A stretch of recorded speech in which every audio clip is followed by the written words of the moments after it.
Meus irmãos, a paz do Senhor, estamos de volta. Vamos trazer neste vídeo o resumo da nossa quarta lição. Estamos estudando neste trimestre o livro do profeta Jeremias e também Lamentações. O que Jeremias viveu, precisou presenciar, o quanto ele sofreu por causa da dureza do coração do povo. Hoje, nossa quarta lição, ela vem contextualizar os capítulos 18, 19 e 20 aqui do livro do profeta Jeremias, onde vem pontuar sobre a analogia, do olheiro, do barro na mão do olheiro, do vaso quebrado e o sofrimento do profeta nas mãos do sacerdote passou. Título da nossa quarta lição: Como barro nas mãos do oleiro. Objetivo: analisar as consequências espirituais da quebra da aliança com Deus, perceber o simbolismo das ações proféticas de Jeremias e valorizar a fidelidade como parte essencial da aliança com Deus. O texto áureo está aqui no capítulo 18, versículo 6. Como barro na mão do oleiro, assim sois vós na minha mão, ó casa de Israel. Verdade prática, Deus molda o seu povo como olheiro, como o olheiro, o barro, chamando a obediência e também ao arrependimento. Então, vamos trazer um resumo desses 3 capítulos, mostrando o quanto Deus ama o seu povo, mas a desobediência, a negligência à palavra de Deus trazem consequências para nós, Então, aqui, irmãos, do capítulo 18 ao capítulo 20, Jeremias traz mensagens, sobre a soberania de Deus, a soberania do Senhor. Chega um momento em que Deus chama para prestar conta, O juízo sobre Judá estava determinado, agora já era irrevogável, e o sofrimento do profeta Jeremias, frente a tudo que ele estava vendo, que ele estava presenciando, e que ele estava sofrendo, porque a sua mensagem ninguém acreditava, A liderança, tanto política, como civil, como religiosa, de Israel, de Judá, não estava nem aí para a pregação do profeta Jeremias. Então, Deus usa a metáfora do óleo, do oleiro e do barro para mostrar que ele, Deus, molda e transforma aqueles que se submetem à sua vontade, mas também para mostrar, advertir que ele, que Deus, pode rejeitar os que endurecem o coração, como simboliza a botija quebrada.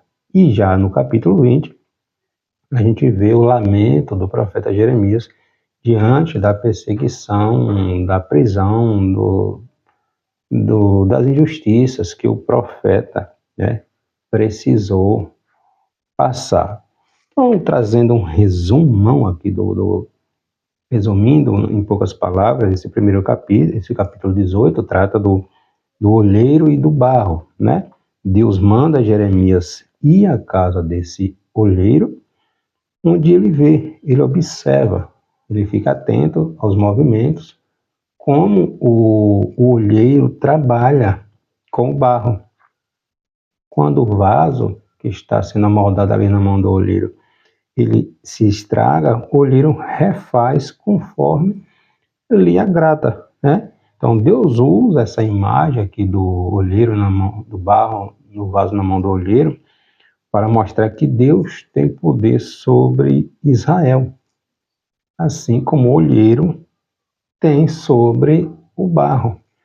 O povo, no entanto, prefere seguir seu próprio caminho, rejeitando a correção de Deus. Então, o ponto central aqui deste capítulo é Deus mostrando que Deus é soberano e pode refazer o destino de uma nação se ela se arrepender ou persistir na sua maldade, no seu erro. Então, essa metáfora, né, do óleo, do olheiro, mostra que Deus pode reconstruir ou destruir, conforme a resposta do povo à sua palavra. Quando há arrependimento, a gente lembra de Nínive. Deus manda Jonas ir até aquela cidade pagã, a capital da Assíria, onde o povo ninivita, o povo assírio, era um povo extremamente brutais, cruéis, né? Não tinha misericórdia do povo conquistado. Verdadeiras atrocidades eles faziam para com os povos conquistados. No entanto, quando Deus enviou o profeta Jonas, a mensagem é de destruição. Em 40 dias, Nínive será destruída. Mas aí já está implícito a misericórdia de Deus, porque se o intuito de Deus literalmente fosse destruir, Deus não daria 40 dias. Ia lá, o profeta dizia, Deus vai destruir, imediatamente vinha o juízo de Deus e destruía. Mas Deus deu um intervalo de 40 dias, onde houve arrependimento e Deus não destruiu aquela cidade, aquele povo. Então, o tempo da misericórdia de Deus, né, havia cessado aqui para este povo, para a nação de Judá, assim como aconteceu com a nação de Israel, o Reino do Norte. Deus chama, irmãos, para observarmos a sua palavra. Deus sempre viu os profetas com a mensagem de advertência, de orientação, mas quando a mensagem dos profetas, a voz de Deus é rejeitada, chega um momento que Deus chama para prestar contas, né? A hora de prestar contas havia chegado aqui para a casa de Judá.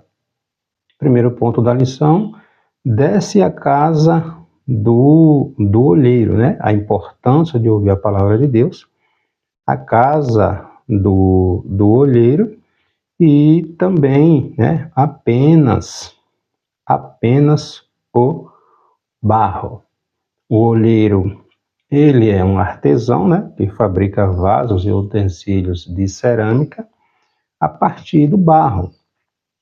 Então, era um ofício dos mais antigos, né, da história da humanidade e tem grande valor simbólico aqui na Bíblia, principalmente a partir dessa simbologia aqui, onde Deus manda Jeremias descer até a casa do olheiro, onde ele está moldando, né, ali o barro para fazer o vaso se desfaz, o barro está mole, então o olheiro, ele refaz conforme a sua vontade. Então Deus usa a imagem do olheiro para revelar sua soberania sobre Israel, assim como o olheiro estava moldando o barro.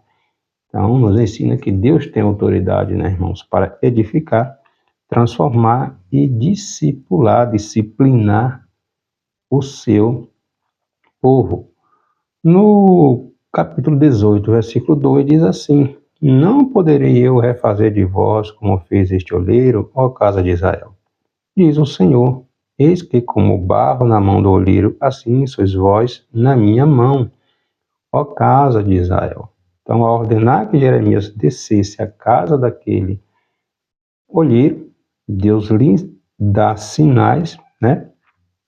Deus lhe ensina que obedecer requer disposição e humildade. Então, Deus diz, vai, chega lá, observa como ele trabalha. Então, a verdadeira transformação, irmãos, na nossa vida, vem a partir da nossa submissão à palavra de Deus. A mensagem de Jeremias ao reino de Judá, Israel, é clara.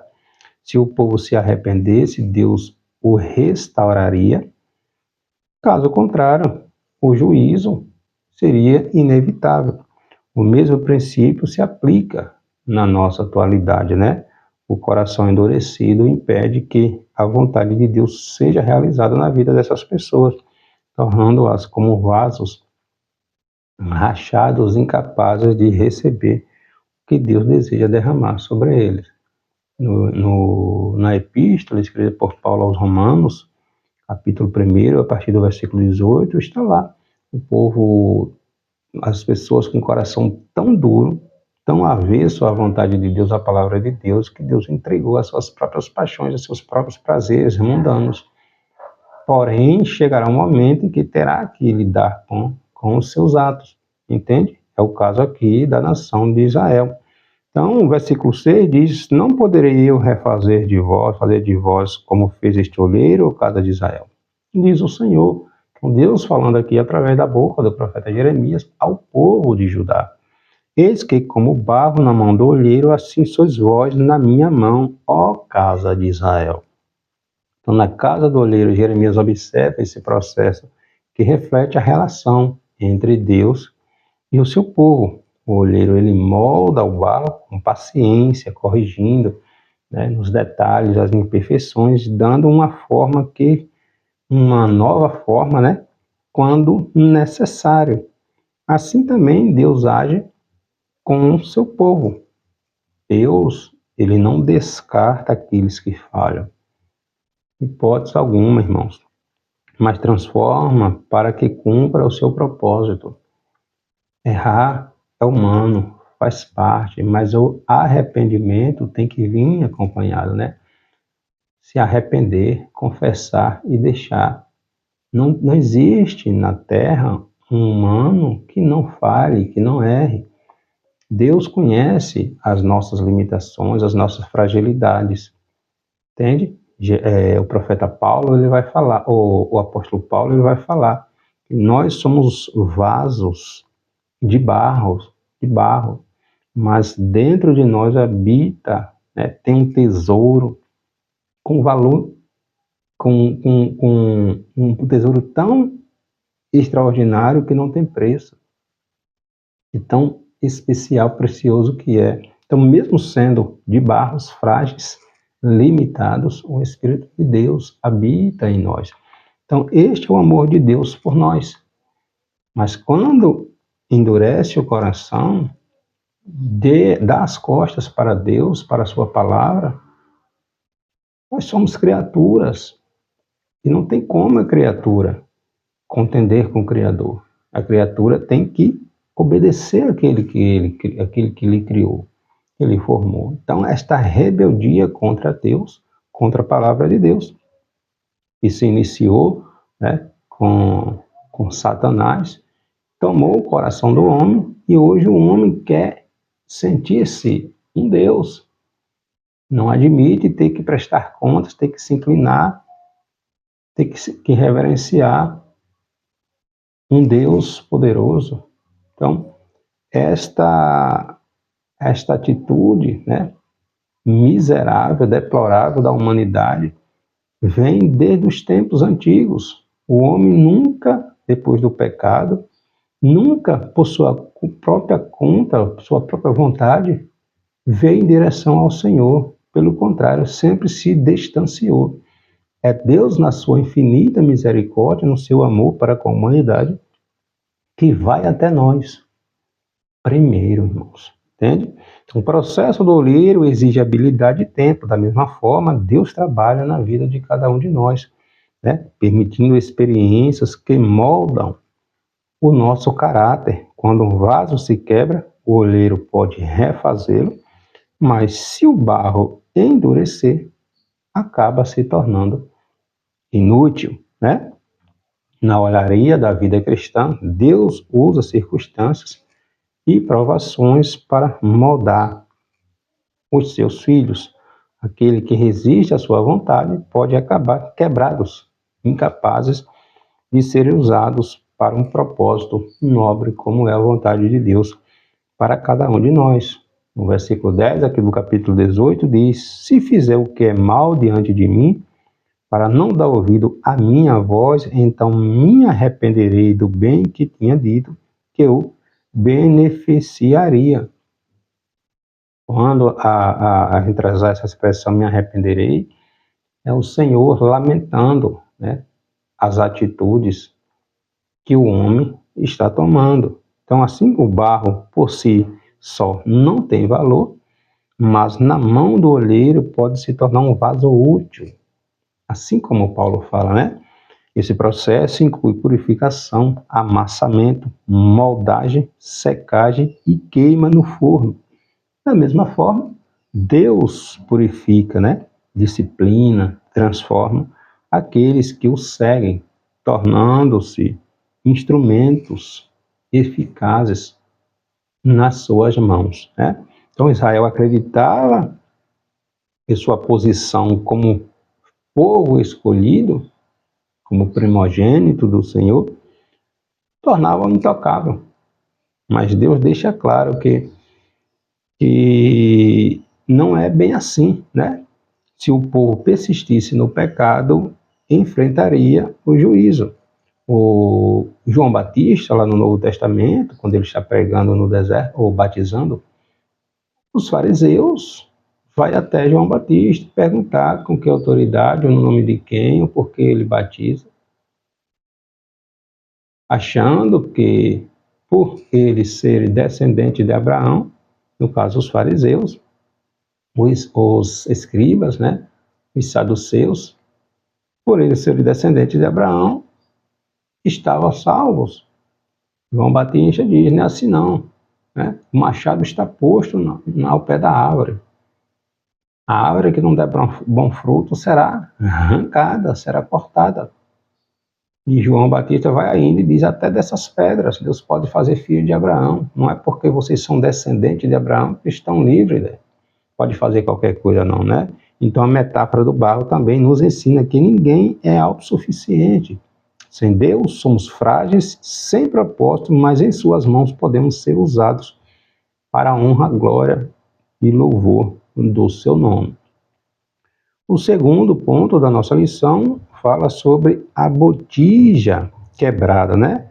Compre uma botija no olheiro, fala sobre a botija quebrada e também fala sobre o vale de Inom, Tofete e Matança. Neste segundo capítulo, ou neste capítulo 19, aqui do segundo tópico da nossa lição, né, fala sobre o vaso quebrado. Deus ordena, orienta, manda que Jeremias compre um vaso de barro e que ele vá até o vale de Inom com alguns líderes de Judá. Lá, neste vale, Jeremias profetiza julgamento severo contra a nação de Israel devido aos sacrifícios de crianças que eram realizados, feitos naquele lugar, né? Sacrifício de crianças ao deus Moloque, inclusive alguns reis de Israel, né? Manassés e seu filho Amon sacrificaram as crianças, alguns de seus filhos, a esse deus Moloque. Então, um lugar terrível. Jeremias quebra o vaso nesse local como sinal de que Deus quebrará Jerusalém de modo irreversível. Então, o juízo será definido, né, determinado, definitivo, se eles persistirem naquelas práticas abomináveis. Então, diferente do capítulo 18, né, onde o vaso ainda é moldável, ele ainda pode ser mudado, aqui o vaso já está endurecido. Não há mais retorno, apenas a destruição. Entende? Então, após a experiência da casa do olheiro, Deus ordena agora que Jeremias compre uma botija e que quebre essa botija diante desses anciãos do povo, né, os sacerdotes, neste vale de Inom. Esse ato simbólico também representa aqui a destruição irreversível de Judá, de Jerusalém, do templo, como aconteceu, a sua desobediência, né, por causa da sua desobediência, da sua idolatria, de todos aqueles erros terríveis que vinham acompanhando o povo há séculos, né? O povo endureceu o coração, rejeitou a correção divina e agora enfrentaria as consequências dos seus pecados. Então foi um período muito triste da história do povo de Deus, né? Deus ter que deixar que o povo fosse levado para uma terra estranha como escravos. Essa foi a vontade de Deus? Nunca foi a vontade de Deus, né? Só que Deus ama e Deus corrige quem ama. O preço foi muito alto, né? Muito alto, e Jeremias já sofria antecipadamente, porque ele sabia o que estava para vir, né? O que estava para acontecer. Capítulo 19, versículo 1 diz: Assim diz o Senhor, vai e compra uma botija de oleiro e leva contigo alguns dos anciãos do povo e dos anciãos dos sacerdotes. Então a botija simbolizava Israel também, formado por Deus, mas endurecido pelo pecado. Diferente do barro moldável na casa do oleiro, essa botija era rígida e, uma vez quebrada, não poderia mais ser refeita, mostrando que Judá havia chegado a um ponto sem retorno. O juízo teria que ocorrer, né? Tornando inevitável para a nação de Judá, assim como aconteceu para a nação do norte, o juízo divino. A profecia deveria, o profeta Jeremias deveria levar consigo estes anciãos, os anciãos do povo, os sacerdotes, para que estes testemunhassem a cena. Esses líderes tinham a responsabilidade, irmão, de guiar espiritualmente o povo, a nação, mas também estavam mergulhados na corrupção, né, em todo tipo de idolatria que se possa imaginar. Então, a mensagem do profeta Jeremias aqui é clara: nenhuma posição religiosa ou tradição impediria a disciplina de Deus para o seu povo. O pecado traz terríveis consequências, né? E mesmo que o povo confiasse na presença do templo, isso não o livraria do castigo. Por exemplo, em 70 depois de Cristo, né, o templo também foi destruído, e a história vai dizer que os líderes judeus, alguns, diz que enquanto o exército do general Tito estava invadindo Jerusalém, a cidade, né, o templo, eles se agarravam nas colunas do templo como última esperança, pensando que Deus iria livrar, né? A mesma forma aconteceu aqui nesse período, né? Em 586, o templo foi literalmente destruído, totalmente destruído, colocado fogo. Então eles se apegavam ao templo, símbolo da presença de Deus. A gente vai ver no livro do profeta Ezequiel, né? A glória de Deus saindo do templo, a presença do Senhor indo embora, né? Então achavam que, por serem descendentes de Abraão, por serem sacerdotes, estavam livres, quando na verdade o juízo já estava determinado. No versículo 6 do capítulo 19, portanto, eis que vem dias, diz o Senhor, em que este lugar, né, o Vale de Inom, já não se chamará Tofete, nem Vale do filho de Inom, mas o Vale da Matança. O Vale de Inom, irmãos, era um lugar de idolatria, de sacrifícios de humanos, né, onde essas crianças eram oferecidas ao deus pagão, ao deus Moloque, o próprio rei Manassés, o rei Amon, sacrificaram seus filhos neste vale, né, esse deus pagão, e Deus declarou que esse local, antes palco de rituais profanos, se tornaria um símbolo de destruição e morte. A matança, né, a mudança do nome para o Vale da Matança, significava que o juízo divino cairia sobre Jerusalém, os cadáveres de seus habitantes ficariam expostos e seriam devorados por animais, né? Um destino vergonhoso e humilhante para um povo, para uma nação. No versículo 11 do capítulo 19, né? Assim quebrarei este povo e esta cidade, como se quebra o vaso do oleiro, que não pode mais refazer. O juízo estava decretado. Deus já havia tido a sentença, né? A sentença já havia sido dada. Jeremias deveria quebrar a botija diante daqueles líderes simbolizando a destruição irreparável de Judá. O cativeiro era inevitável. Assim como a botija quebrada não pode ser restaurada, Jerusalém não teria mais como escapar do juízo de Deus, vindo ali através dos babilônicos. A diferença entre a imagem do vaso moldável, novamente, da botija quebrada é clara. Na primeira havia esperança de restauração, mas pelo povo continuar nos mesmos erros, já traz aqui esta segunda referência, analogia, né, onde não havia mais conserto. O juízo estava determinado. Então, após esse ato, o profeta Jeremias retorna ao templo e reafirma a profecia, né, contra a cidade. No templo, nem a religiosidade superficial salvaria Jerusalém. O pecado havia afastado a proteção de Deus e o juízo era inevitável.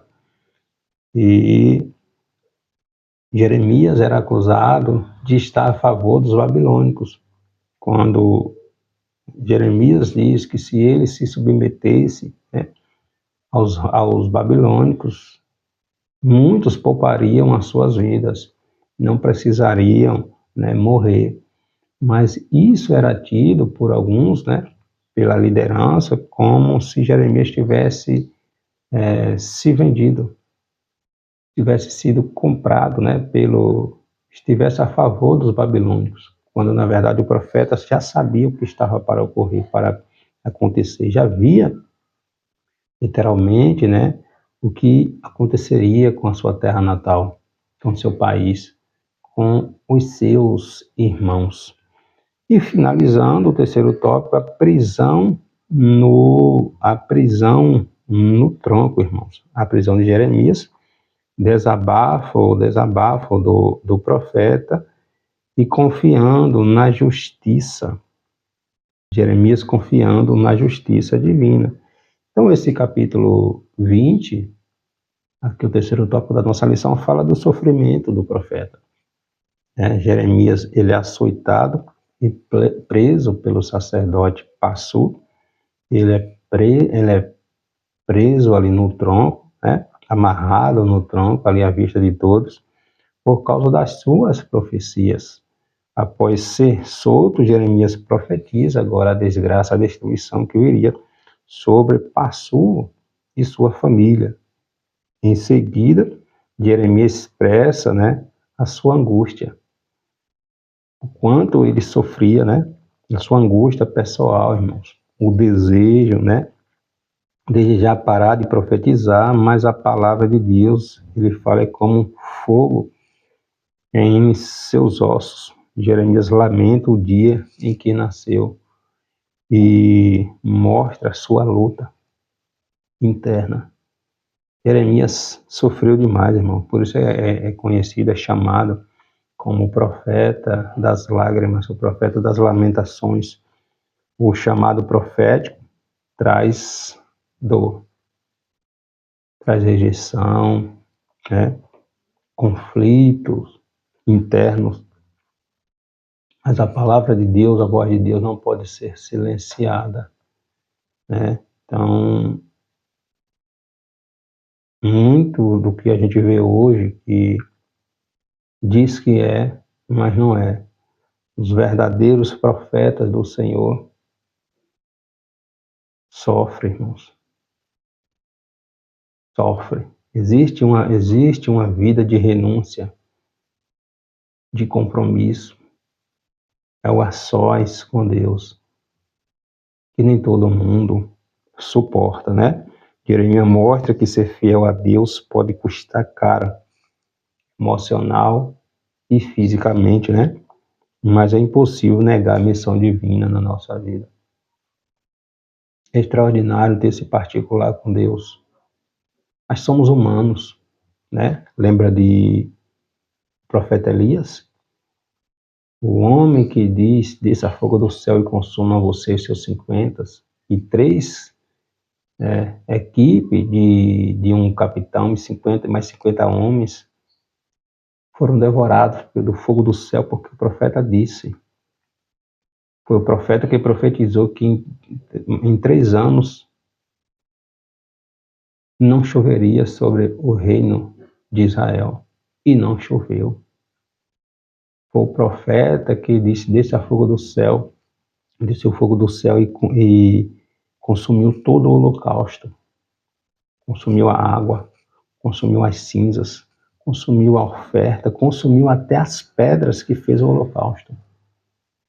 Era um homem que tinha intimidade com Deus. Mas chega um momento que Elias diz: basta, Senhor, não mereço viver com a ameaça de Jezabel. Somos frágeis.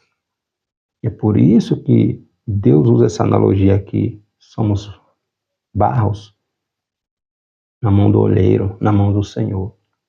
A nossa força não está em nós, está em Deus. Por isso que Deus diz a Paulo: a minha graça te basta. A minha graça te basta, ó Paulo. Então, somos dependentes, irmãos, do Senhor. Então, Jeremias, por ser fiel à sua missão, sofreu oposição severas, açoites, prisões, foi jogado na cisterna, mas permaneceu firme, pois sabia que Deus é o advogado, é justo. Né? A cidade foi destruída, Jeremias, o reino babilônico, os babilônicos não tocaram em Jeremias. Né?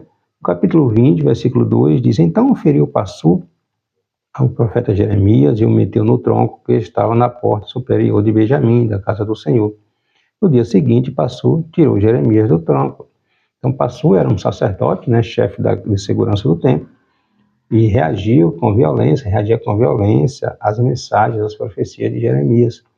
Jeremias havia profetizado, né, havia proclamado o juízo de Deus contra Judá. Era a palavra de Deus, né?